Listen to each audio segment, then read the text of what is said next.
I am Rob Bonta, California Attorney General.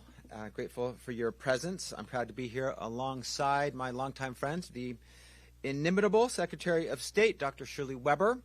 And I want to start by saying something that's fundamental. Democracy only works if people are free to vote, without fear, without intimidation, without interference. In recent months, we've seen rhetoric and actions at the national level that risk undermining confidence in our elections and discouraging civic participation. We've heard suggestions about deploying federal law enforcement at polling places. We've seen the continued spread of misinformation about election integrity. And I want to be clear that this kind of rhetoric can create confusion and fear. But in California, we do things differently. We follow the facts. We follow the law. That's why we're here today. Because as we approach the upcoming election, we're in the voting window now. Our message to Californians is simple. Make a plan. Vote. Vote early. That's really important, and I'll talk a little bit about why. And know that your rights will be protected every step of the way, and that your vote will be counted. We won't tolerate efforts to intimidate voters or interfere with the electoral process. And if anyone crosses that line, my office will act. We are prepared. We are ready, and we've done it before. During the last election, when the United States Department of Justice deployed election monitors, we responded by sending our own election observers across California to ensure that voters felt safe, that the law was followed, and that no one was discouraged from casting a ballot. We're prepared to do that again if necessary. As AG, enforcing California's election laws is a part of the job. It's why we took the president to court and successfully blocked sweeping voter restrictions he attempted to implement by way of an executive order. It was an unlawful act, and it was struck down as such.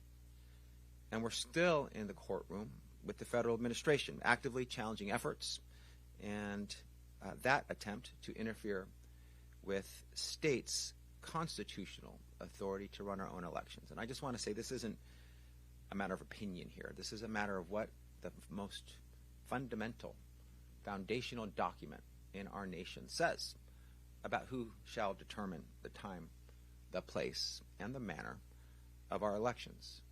It gives the president zero authority. He has no authority to determine the time, place, and manner of our elections. The states have that authority, and Congress has authority in that space as well. In the lead up to and on Election Day, my office will be on call across the state with attorneys, with investigators, and with staff to respond in real time to any issues that arise. We'll be on the ground. We'll be monitoring, and we will act if needed. We're working closely with the Secretary of State and local election officials to ensure that voting locations are safe, that they are accessible, and that they are free from disruption. Every eligible voter has multiple safe and secure ways to cast a ballot. There are many days and many ways to vote. Pick the one that works for you. You can vote by mail. You can vote at a drop box, or you can vote in person at a vote center.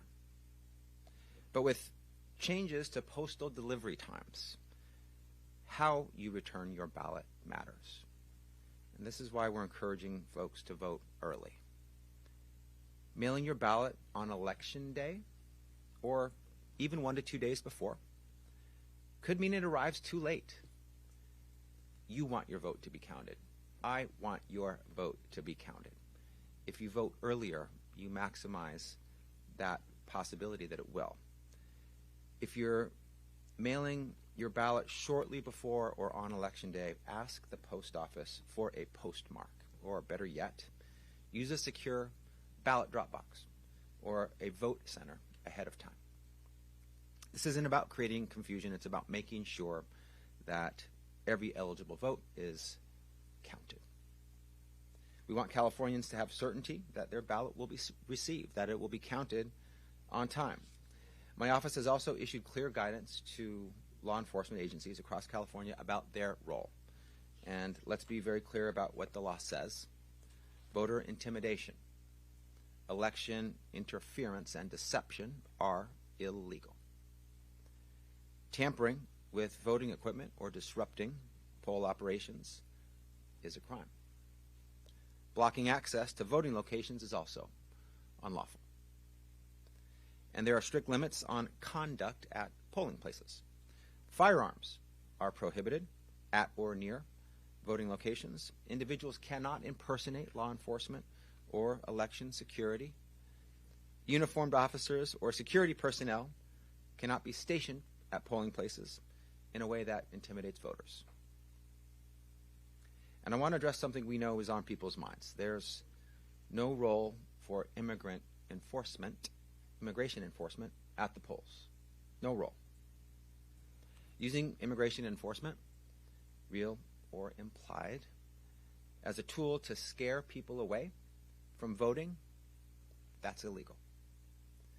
Any presence intended to intimidate voters or suppress participation won't be tolerated. Law enforcement's role isn't to interfere with voting, it's to protect voters and election workers and to ensure the process runs safely and runs smoothly. We're also taking steps to combat misinformation, which we know can be just as harmful. It's illegal to intentionally mislead voters about their eligibility or about when, where, or how to vote. If you have questions, rely on official sources. And if you see something that doesn't seem right, report it to your local law enforcement. Democracy is not self-executing. It functions best when we know our rights, when we stay engaged, and when we exercise our civic responsibility.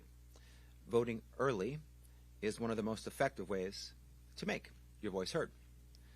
Unfortunately, there are people who would prefer to see lower voter turnout, those who benefit if Californians stay home and abstain from participating in democracy. From a young age, my parents taught me that voting isn't just an option, it's a responsibility. They taught me to vote from the day I was eligible and vote in every election for the rest of my life. That's what I teach my kids. That's what I hope all Californians will do. I also grew up appreciating how precious and hard-won our right to vote is.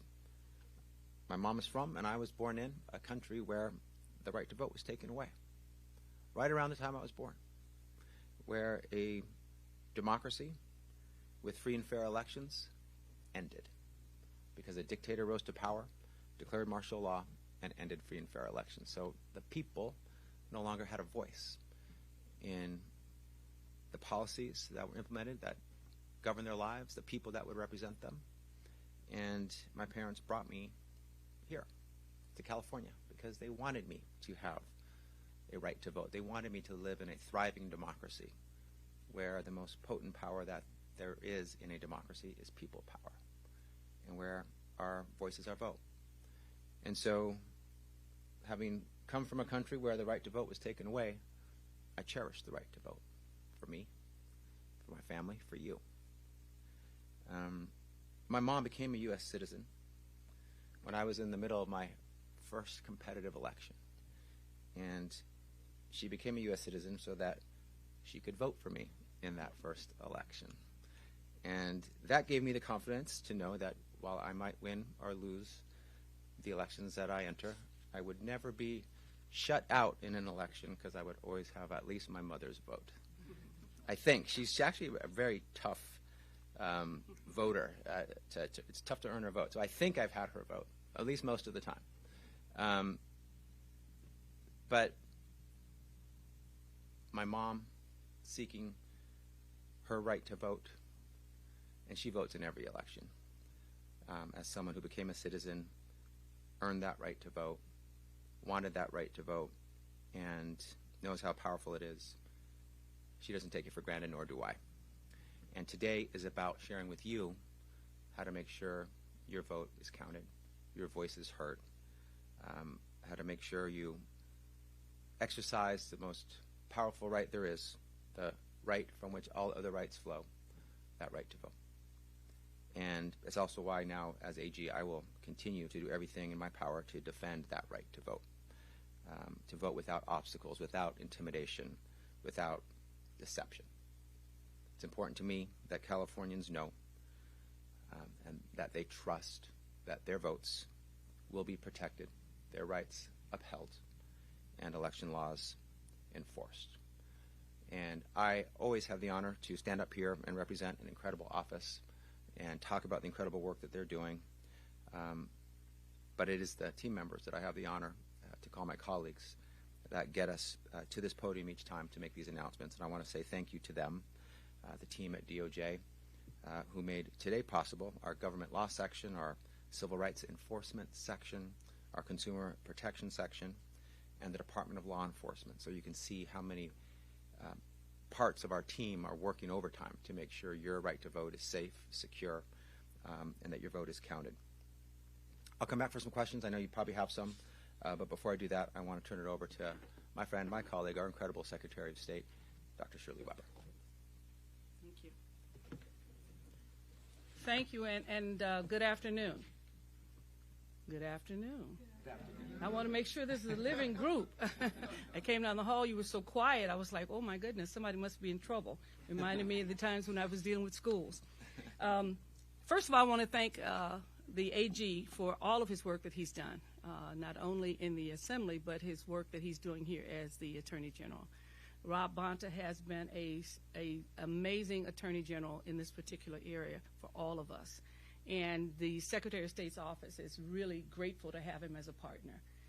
I often tell folks I'm not sure what would we do if we were fighting the administration and had to fight the AG at the same time. That's what happens in some states.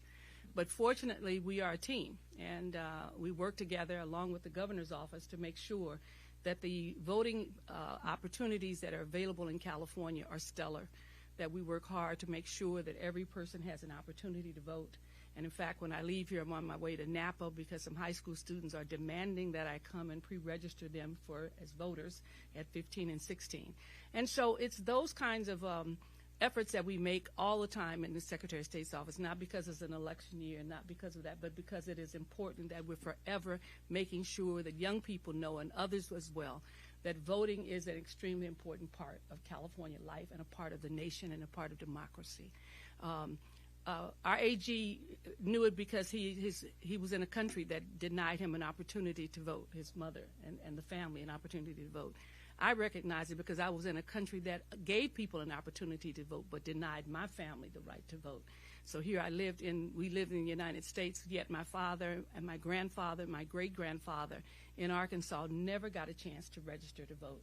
And my father got a chance to register to vote because he came to California, and in his mid to late 30s, he finally got a chance to register to vote, and finally got a chance to vote, and then opened our house as a polling place in South Central Los Angeles, where as a kid I walked down the driveway every election because important business was happening in the living room.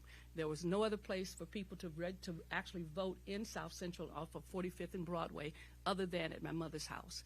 And so she volunteered it, and she was a poll worker and took pride in it till the day she died. And there was voting in our living room every time. And my dad would actually come home from work, vote, then help them get all the ballots together and drive them downtown Los Angeles to deliver the ballots from Los Angeles, from that particular precinct. So I saw it firsthand. I understood what it meant, that you need to have something, you need to be able to vote, but you also need to have something to vote for in terms of who works in your community, who makes a difference, and whose voice can be heard from everyone. So I'm pleased to be with you today because this is always an important time in my life. I've never missed a time voting. I've never decide not to vote. There was always something or someone to vote for or vote against as a young person. And so as a result, I always took it seriously, and my whole family does. The 8 children in my family always registered to vote and still votes, and the grandkids and the great-grandkids do now as well. So it's important that we continue to do this, and we're teaching young people, and I'm proud of the fact that this last election we saw more 18 to 25-year-olds voting than 25 to 35.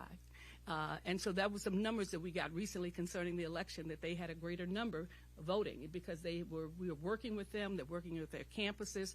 Every campus in California has a polling a ballot box on their campus. At the UC campuses, every last one has one. We have polling places there. Every campus at the UC, CSU, and community college, and now private institutions in the hundreds actually participate in our ballot bowl. And these are young people who are registering their colleagues to vote. They're competing against each other to see who will register the most students, who will register the greatest percentage of students. And we're actually taking our high school students now in their civic activities and allowing them to work at the polls. And they're paid to become poll workers. So we're trying to embed in young people the idea that this is an extremely important activity that happens, whether it's the presidential election or whether it's the gubernatorial or one of their city council elections. This is important because this is their voice. It is the one voice that they have that equalizes them to everybody else. That despite the fact that the governor may be important, our AG is important, I'm important, but you know what? We get one vote. And it's the American equalizer. And so we try to teach that to our young people as I go to the various campuses to help them realize just how powerful they are, and that it's not something that you get when you're 25 or 30 or when you have a family and some kids. This is who you are. Your responsibility is to the state and this nation to make sure your voice is heard and that the people's will is heard. So I'm pleased to be with you today to be a part of this. I recognize that we have a lot of things that are on our plate. We have a lot of material concerning what voting is. You have a chart here that gives you all the things that are there. It's not that complicated, but we want people to understand it because there's a lot of buzz about voting. There's a lot of buzz coming out of Washington about what people think is not happening correctly or what it is. There's always an effort to try to take our materials in terms of making sure that they can take our data and information and misuse it. There's an effort to try to do that across the nation. You see it happening in Georgia and other states where they're asking for the list of all poll workers and all those things that really provide an environment of intimidation and make people feel very insecure. We are working and people see what we do to make sure that people know that our voting is safe and secure and that every registered voter has a right to basically vote and to vote in a safe place, and that we will make it possible, whether it's with our AG's office, whether it's with our information in terms of our people being able to call our information hotline and get information that they need on where to go vote, when to do it, those kinds of things. We will be spending quite a bit of time in the next few weeks, obviously, making sure this material gets out to the media, that it gets out to folks so they understand exactly what's going on, and that if there are any changes, they will know what it is, but hopefully there will not be any major changes as we've seen in some states already in terms of redistricting and drawing new lines as a result of what the courts are saying. We hope to have a safe and secure election.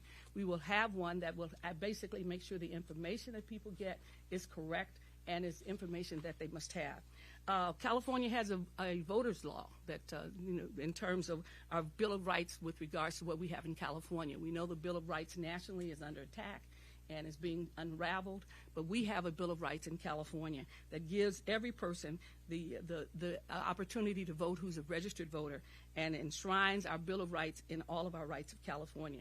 Our folks have a right to get a new ballot, and sometimes people don't know that. If you make a mistake on your ballot, it's not the end of the world.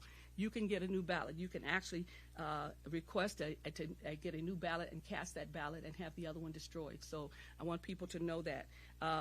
We have anyone, you can choose anyone that you want to help you with your ballot, except for obviously your employer or your union representative. But you can ask folks to help you, to come in and help you understand it, to read the ballot, and you can get information. Because sometimes people feel very insecure that things sound different when they're written in an official manner. You have the right to request that. You have a right to drop off your completed vote by mail ballot at any polling location or secure drop box in California. So if you're away from home and you want to figure out what can you do with this ballot you have, if you want to drop it off any of our boxes are places where you can do that. Our VoteCal system gives us that.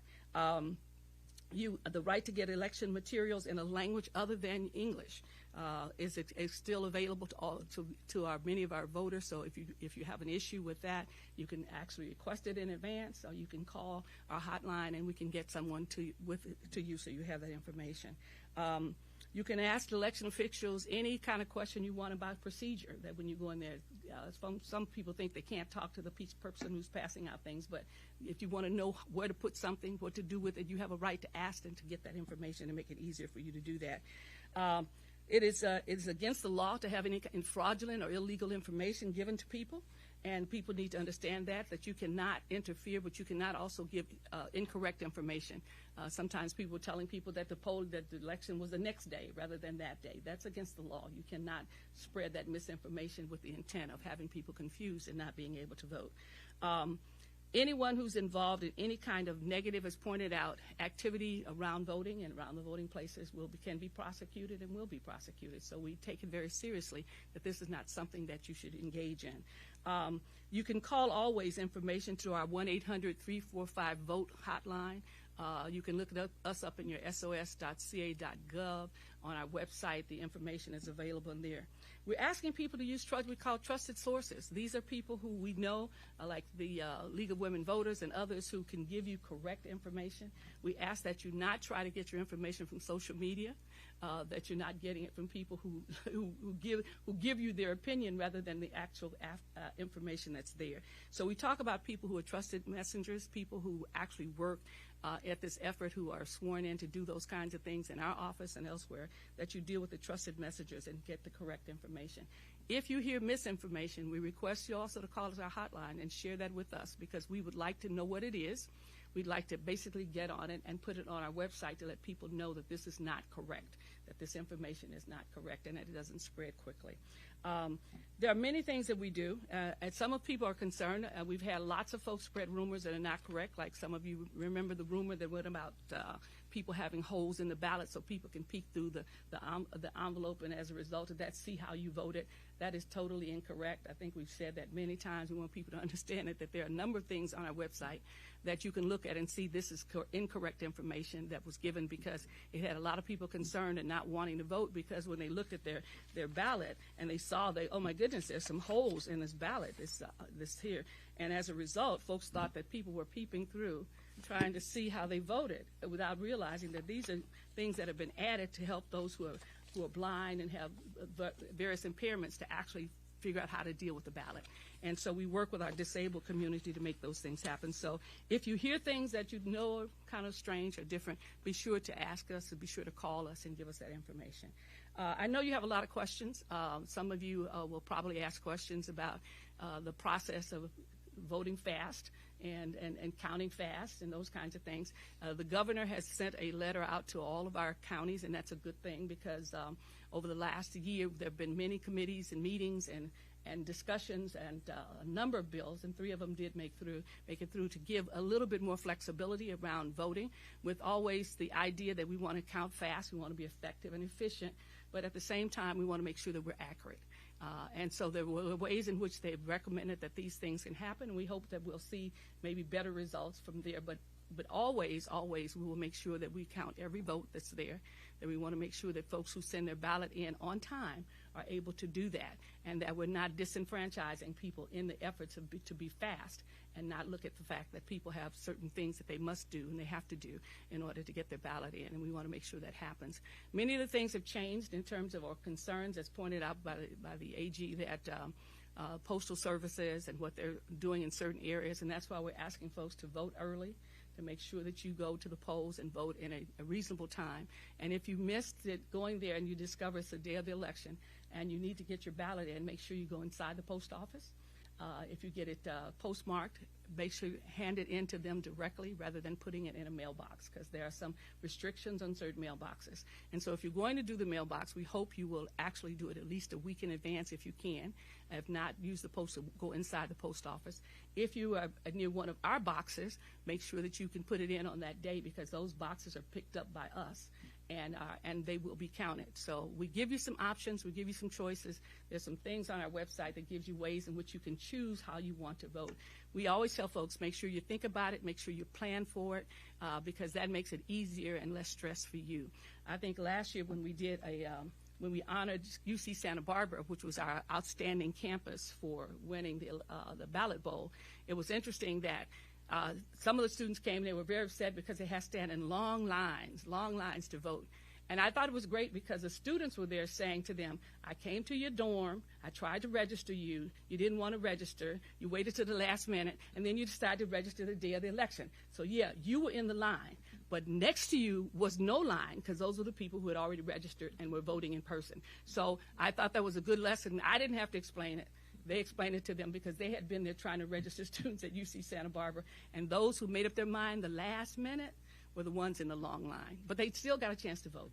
They got a chance to vote. They had to register and vote at the same time, and that took a lot of time for them. But they did it, so now they know that they don't have to do that if they remain registered to vote, and they continue to work to make sure that happens for them and everyone else. So once again, thank you so very much. I know you probably have questions to ask. I'm more than happy to see if we can answer them. If they're not science and math questions, we're probably okay.